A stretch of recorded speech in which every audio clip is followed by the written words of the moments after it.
जिसने अपना घर परिवार सब छोड़ दिया। रुद्राक्ष शिव महापुराण की कथा चल रही है। भगवान के आंख से आंसू क्यों गिरा, बात वहां पहुंचना। तब रुद्राक्ष का पौधा उत्पन्न होगा, तब जाके रुद्राक्ष उत्पन्न होंगे, एक मुखी से लेके 14 मुखी तक।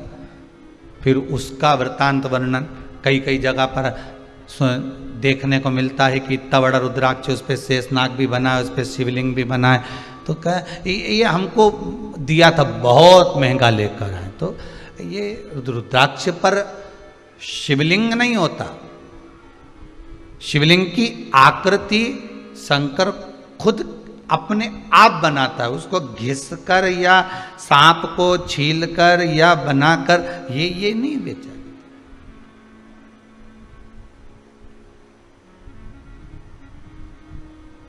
किसी ने पूछा एक बार कि गुरुदेव, ये जो रुद्राक्ष होता है जिसको अपन पहनते हैं, धारण करते हैं, जिस रुद्राक्ष को अपन पहनते हैं, इसको सिद्ध करने का तरीका क्या है?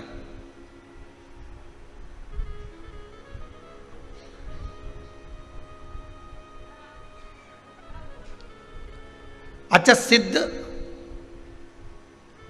नकली भी हो जाता है और सिद्ध असली भी हो जाता है। अब इसको भी समझ लेना जरा अच्छी तरह से।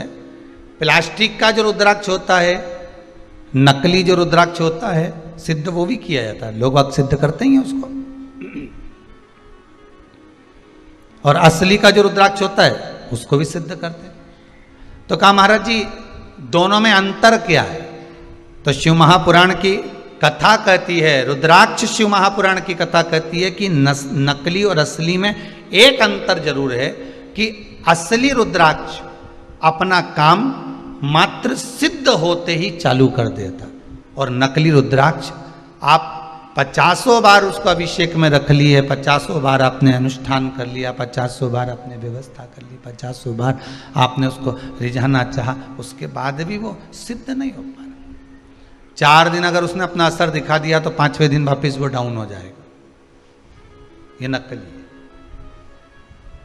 और असली एक बार अगर आपने धारण कर लिया, असली रुद्राक्ष को अगर आपने एक बार पहन लिया, असली रुद्राक्ष को अगर आपने अपनी जिंदगी में एक बार उतार लिया, असली रुद्राक्ष का पानी अगर आपने पी लिया, थोड़ा सा भी आचमन कर लिया, तो बीमारी तो दूर होना ही है।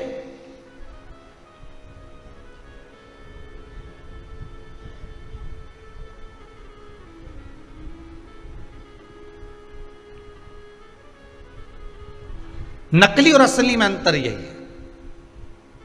असली रुद्राक्ष को तो सिद्ध करने का एक ही तरीका, जो 14 मुखी तक रुद्राक्ष इनका जो मंत्र दिया गया है, उस मंत्र का स्मरण कर लो, उस मंत्र का जाप कर लो, उस मंत्र का भगवती स्मरण कर लो।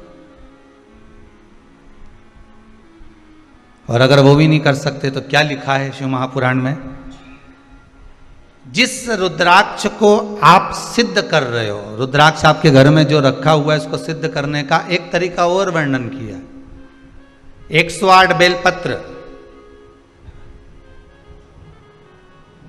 बेलपत्र की बीच वाली पत्ती, उस पत्ती पर भगवान शंकर का ओमकार, ओम संबोधन चंदन से लिखा, उसको रखते जाइए। 5 बेलपत्र नीचे रख दिए, उसके ऊपर रुद्राक्ष रख दिया। उसके बाद में बाकी की जो 108 बेलपत्र है, आप जो गिनती की चढ़ा रहे हैं, वो उसके ऊपर केवल ओम नमः शिवाय बोलकर भी समर्पित करेंगे। 5 दिन तक ऐसे कैसे ही रखे रहने दो उसको। बस इतना जरूर करना कि उसके सामने कपूर जरूर जलाना, थोड़ा सा कपूर, अर्थात अपन जलाने का मतलब है कि कपूर की आरती कर लो। कर्पूर घोरम करुणावतारम संसार सारम, कपूर उसके सामने 5 दिन तक प्रतिदिन शाम के समय, सुबह के समय पर आप आरती के नुमा उसको अवश्य प्रज्वलित करें। मात्र 5 दिन। 5 दिन के बाद वो बेलपत्री को उठाइए, और उठाने के बाद में आप विसर्जन कर दीजिए। रुद्राक्ष को ओम नमः शिवाय बोलकर या श्री शिवाय नमस्तुभ्यम मंत्र का स्मरण कर कर, या रुद्राक्ष के जो मंत्र हैं, जितना मुखी रुद्राक्ष है उतना मंत्र का, उस मंत्र का जाप कर कर, आगे आएगा चरित कथा में उस मंत्र को बताएं, तो उस मंत्र को भी बोलकर आप उस रुद्राक्ष को धारण करेंगे, वो सिद्ध हो गया।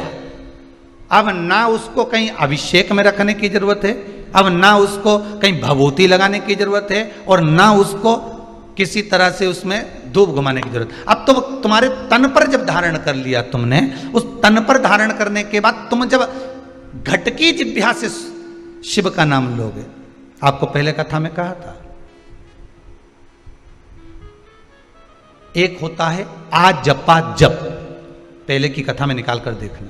एक होता है जप जो तुम हाथ से कर रहे हो, मुख से कर रहे हो। एक आजपा जप होता है। आजपा जप किसको कहते हैं? कि जिस दिन से तुम पैदा हुए, माता के गर्भ से जब तुम बाहर निकले और तुम्हारी श्वास जब निकलना, अंदर बाहर होना चालू हो गई, श्वास निकलना प्रारंभ हो गई, उस दिन से तुम्हारा एक जप चालू हो गया, उसको कहते हैं आजपा जप। अर्थात तुम भगवान का नाम लो ना लो, पर तुम्हारी जब श्वास निकलेगी, श्वास में एक शब्द निकलता है, वो ओमकार का निकलता है।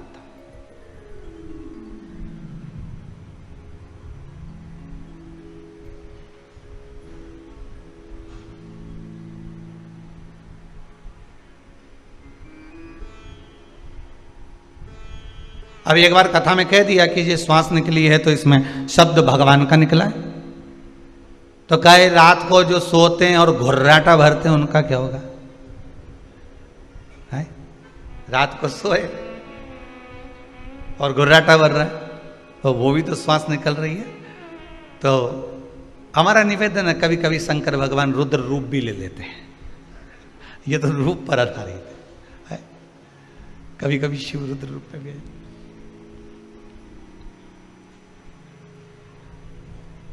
महाराज आजपा जप में यही होता है। आजपा जप में आपको मंत्र नहीं बोलना पड़ते, आजपा जप में आपको नाम नहीं लेना पड़ता। आजपा जप तो जिस दिन से हम पैदा हुए, जिस दिन से हम भगवान की भक्ति में डूबे हुए, जिस दिन से हम पैदा हुए हैं, उस दिन से जो श्वास चल रही है वो आजपा जप ही है, वो आजपा जप।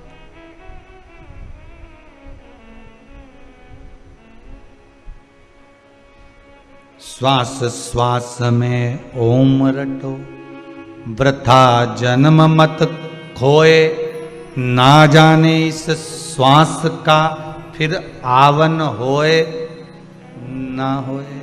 इसलिए जप लो।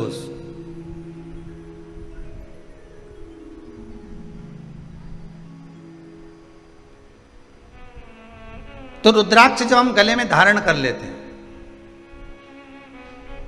रुद्राक्ष जब हम अपने गले में धारण करते रुद्राक्ष को, और धारण करने के बाद हमारी श्वास का जब आजपा जप प्रारंभ होता है, हमारी श्वास का जब भगवान का नाम जपना प्रारंभ होता है, तो वो रुद्राक्ष चार्ज होते रहता है।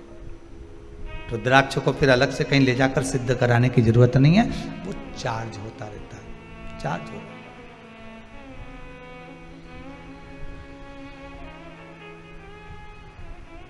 फिर उसको सिद्ध कराने की कहीं जरूरत नहीं पड़ेगी,